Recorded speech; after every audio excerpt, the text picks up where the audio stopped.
Welcome back to Maker's Journey Workshop. I'm Benjamin Davies, and today we're discussing a failure. So when we were making this video right here, we noticed we started having a problem with our guillotine tool. Check this slide out right here. Tell me if you see anything off. Did you catch it? Here, one more time.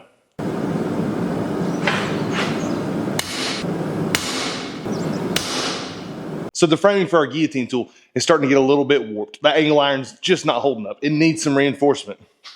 And that's okay. If you've paid attention to any of our videos, we talk about make it quick, make it dirty. And we talk about it for this reason, because it's less frustrating whenever you make a tool that you spend 20 minutes on and you have an issue with that you have to go back and fix than spending days on it. I've done both. And I prefer the quick and dirty method. And this is the reason, because I've spent so much time on tools before thinking I would know everything that could possibly go wrong and account for all the workarounds. And then it never would work right. And so I've learned that if you just make the quick dirty tool that will do the function, that tool will tell you where it needs reinforcement and needs to be improved upon. And that's what's happening here. So I don't look at this as a fail at all. I've done a lot of work and done 3 or 4 videos with it so far. Pretty pleased. And we've got a huge die system for not having a power forging operation that I really like. Real quick, we're on our last week for 30 for 30. I think we've got right at 7 or 8 videos left. What's 30 for 30? It's 30 videos in 30 days. And our idea behind it was we wanted to bring as much value to you as possible. One of the great benefits it's had to us is it's really streamlined how we make our videos and made me think about it, and it's improved the process for me and made it much easier and less intimidating. I'm a blacksmith. I'm somebody who likes working with my hands. Getting into making content just a little bit over 1.5 years ago as a one-man band has been one heck of a learning curve for me and a little bit intimidating. I really appreciate y'all being here. If you've enjoyed any of these videos that you see, smash that subscribe button and please share it with somebody you think would enjoy it. Thank you so much for being here, and let's get back to our show. So what I went ahead and did while we were making that video right there with the wing nuts is I stopped right in the middle to fix the tool and film how we fix the tool. And then I accidentally formatted my SD card with all that information on it after I made the wing nut video. So I'm going to show you the modifications that we made on it today. And if you're not able to figure it out from the video the way I described it, I'm happy to go back if there's enough comments about it. And we'll just start over and I'll show you the changes that I made along the way and the steps that I took to make those changes. But for today, I'm just going to talk and walk through it, and hopefully that helps you understand. All right, so here's our guillotine tool. Doesn't look different from this side. But once we turn it around, I've welded a piece of 5/8 rod in there. I've got a weird hardy hole. It's not quite an inch, and it's larger than 3/4 inch. It's just a weird hardy hole. I think it's been reworked, and that was part of the problem that happened. A couple things that I did was I went ahead and put a swell in this 5/8 bar. And I just cheated with the torch and bumped it the same way we do our drifts in this video right here. And that's just to upset the metal, to make it thicker than it was. So we took it from a 5/8 and grew it a little bit less than a 3/4, which really snugs that up. Also, I stuck some big ugly welds in there. Just real quick, just a couple little beads. And that way it's grabbing the whole way. You don't have to run a bead down the length of this whole thing. Don't get carried away spending your whole day welding all that guy. We tacked it up first, then we went and ran our some short little beads. Another thing, instead of doing this swell right here, you could have just built up some weld down the bottom if you wanted to, and then ground and fit, ground and fit. After we first made this tool, let's talk about some comments that we received that I thought were really helpful. One guy talked about making a keyed slot, and essentially what that is this is hollow, and it will protrude out the bottom of your heel of the anvil. And that way, when you stick it in there, you can stick a tapered key through there, hammer it through the same way that you do dies on a power hammer most of the time on your self-contained units, and it will tension fit that in there, and it won't go anywhere until you hammer that key out. That's a great idea. That looked like a lot of time to me, and sometimes, and like I said, I like to do it quick and dirty. If it's something you're going to be using a whole lot, like it's got its own dedicated space, and maybe you've even built a striking anvil, and that's part of something you're going to use 8 hours a day, I think the key is a great idea. But for me, the few times that I'm going to use it, I want to be able to pull it out and move it around and go. And so for me, this works pretty well. I'm not wailing away on this thing. I'm using it for precision isolations more than anything else. Another thing that we saw that we really liked was, and I'm going to mess up the name here, so just bear with me and I'll find it in the comments. I'll post it right here. Yeah, those guys.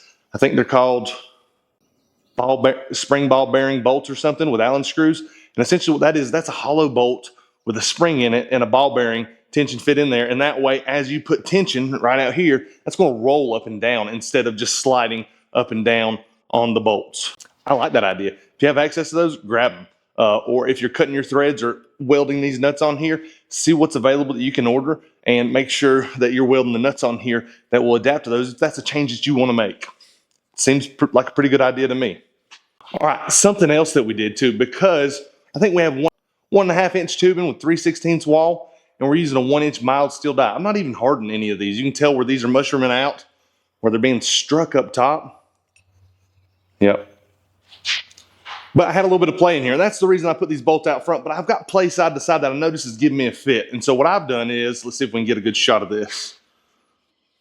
Yep, I've essentially concaved that and I went slow. And the way that I did it was, I need a hammer. I stuck this whole thing in the forge. I kept my bolts in the nuts to prevent overscaling on the inside of the nuts. So I kept my bolts in the nuts. And that's always helped me whenever I've had to stick something threaded in the fire from building up too much trouble and it scaling on the inside. So just an idea. You can sacrifice the bolts afterwards or just clean them up. And I'd bring it out and I'd put it in my vise and I'd chalk it up in the vise, make sure it had support from the vise underneath. And I would shove a piece of 1 inch through and then I would take my time just going slow. Once you start to get a little bit snug, realize that's going to contract a little and that might cause a problem. So take your time, don't just wail away and try to snug it up. I went snugger on the lower one because I want it to move less. It's not sliding up and down, it's working like an anvil, essentially, your base. And so this is the one that needs to slide.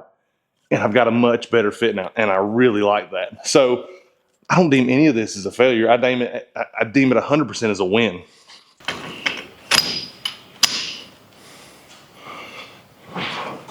So why don't you deem it as a failure if the tool messed up? Because I had maybe 20 minutes in the tool. I literally came in here on Saturday about 6:30 and I had that knocked out by about 8:30 with filming. So I think had I not been moving cameras around, lining up shots and this, that, and the other, because that takes more time than it takes to make the piece for me sometimes, that's a 20-30 minute piece max. I mean, especially if on a Friday night you cut all that metal beforehand before you go home, you just come in and welding that thing up the next day and it goes quick. I don't get too hung up on making precise measurements for some of these things. I just kind of eyeball it and say, okay, I think that's going to work for me. And I'll take it and I'll fit it up at the anvil, think about how I'm going to strike. I think about those things. I use a tape measure less and less for things like this, not because measurements aren't important, because sometimes you can get too carried away making something too perfect. And that's what I talk about when I'm saying I've spent days on tools before that never works right. I love the fact that I can make a tool and spend 10 or 15 minutes on it and it do exactly what I need to, or at least perform 90% of the way. And I'm like, wow, if it did it that quick. And what that teaches me is that, okay, what's that 10% I'm missing? And then I'm able to figure that out, add it. And that's usually a 5-minute add, maybe 20-minute add, somewhere around there, depending on the complexity of the tool. And so let's call it an hour wrapped up in a tool that's going to work great for years. It's not going to be a good looking tool. It's not going to win any beauty pageants, but some of the tools that I've used the most and made a lot of money with over the years, cup hook jigs and things like that, ugly, ugly, ugly, ugly, but have worked great for me.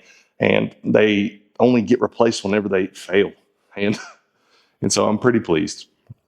So if you made one of these and you're striking on it like me and you're starting to get a little bend in it, stick some reinforcement in there. Heck, maybe do away with the angle iron from the get-go and just stick whatever size hardy hole, that for your entire shank. I did this because I thought it was a nice, cool idea, and I saw it in a book from a brilliant smith. Maybe the reason the tool broke is because I'm not striking perfectly. Maybe it's supposed to be used with a lighter hammer. I'm using my 6 to 7 pound hammer, but that's how I want to use the tool, so I need to reinforce and build that tool up. Anyways, guys, I hope this is helpful. If you've not made the guillotine tool yet, maybe think about this in your adjustments. Still a great tool. I love it. I've used a lot of guillotines over the year, and I really enjoyed this one. I love the robustness of the dies. In case you're new, we just use mild steel. You can you can buy some 1-inch steel and definitely go to town and make that work. But for what we're doing here, not a problem at all. Perfect. Just in case you're confused about why I'm referencing mild steel for tool steel, is because I worked a lot of mild steel and I'd work a lot of scrapyard steel starting out. Scrapyard steel, You can get a reference sheet of what it is, but you don't know the life of it. You don't know how much abuse it had. Usually if something's in the scrapyard or the junkyard, it's because it's been abused since the end of its life. This stuff breaks down. Secondly, I sucked at making tools to begin with. I didn't know exactly what I needed, but you'd always have an idea of, if you're anything like me, oh, I can make it better. I know better. And that was never the case. So the thing that mild steel allows is it allows you to work a softer steel. It's going to be able to work quicker and allow you to make those mistakes. So in case you go and make some dies that are radical and they don't work like you intended, well, no fuss, no muss. Toss it, start over. The great thing about starting off a 1-inch bar is if you're going to have access to a 1-inch bar, chances are you're going to have to order a 20-foot length of it from your local metal supplier. Quit buying it at the hardware store. It's nice, it's convenient, and if that's all you got, not a problem. I get that. That's how we started. But once you start buying it in 20-foot lengths from your local metal supplier, it's going to change the game, and you're going to be appalled at how much you spent on steel at your hardware stores. I think, I'm pretty sure sometimes I can get 2 20-foot lengths of something for the price of a 4-foot length at a hardware store. It's just crazy. Now you have to buy in bulk. I think most places want you to order $250 to $350 if you're going to have it delivered. It's different for everywhere. I'm lucky enough to have a supplier about an hour down the road, Benco Steel. They've been great. I call them up and they deliver my steel twice a week to Shelby. And they're just great to deal with. And I call them up, and if I have questions about anything, they're always pretty helpful. So if you're in this area, definitely highly recommend Benco Steel. All right, y'all. That's it for today. I hope this was helpful. If you're having any issues or a little frustrated with your guillotine tool, or if not, have not yet made one yet, think about this as you go into making it. Thank y'all so much for being here, and we'll see y'all tomorrow.